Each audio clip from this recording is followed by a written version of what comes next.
Ja, er zit een bijzonder moment over te komen, absoluut. Ik heb hier 44 jaar werken en per 1 april dan is het klaar.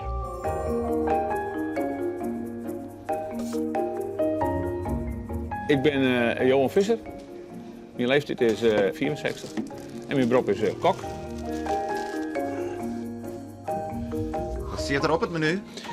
Bij u de lunch, mooie curry's op en een broodje fantasie.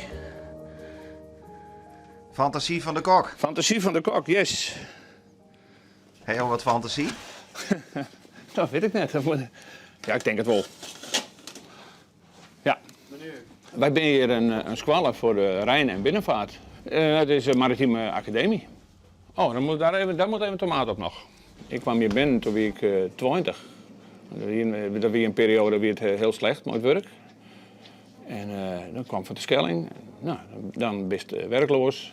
En toen kwam ze van het arbeidsbureau. Dat is er wel in, want er is een kokziek geworden.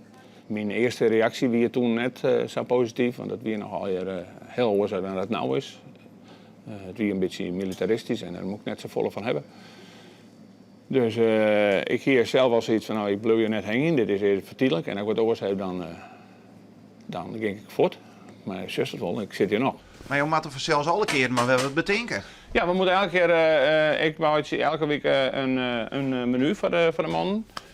En we hebben er ook een menucommissie bij. Jongens die mooi denken. Dus ja, mooi snel doen we dat een beetje. Ja. En maar ik besef me niet eens dat je al heel wat jaren lang hebben jouw lunches bedenken, man.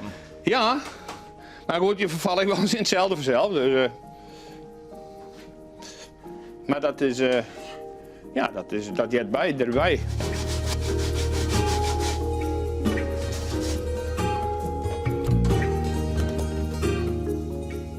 Nou, we hadden toen een hele hoop oude collega's. En nou, ja, dat weer nog echt de oude garde. En komen nou straks uit Semsen, en ze komen straks binnen en dan is allemaal herrie en ja, of zij jeugd is, dat jet erbij. Maar toen weer het echt zo van, nou, dan kwam het eetzaal binnen en dan weer het zitten. En mond dicht en niet meer praten tijdens het eten, want zo weer het. Jo hoorde er dadelijks mooi op. Ja. En dan komt er een naaie keuken. Ja, er komt een nieuwe keuken. Ja. Ja, en die heb ik nog mooi met collega's en de firma Bakker hebben die nog een beetje ontworpen. Dus dat zit ik wel een beetje van mij in. Dit wordt uw nieuwe keuken voor straks.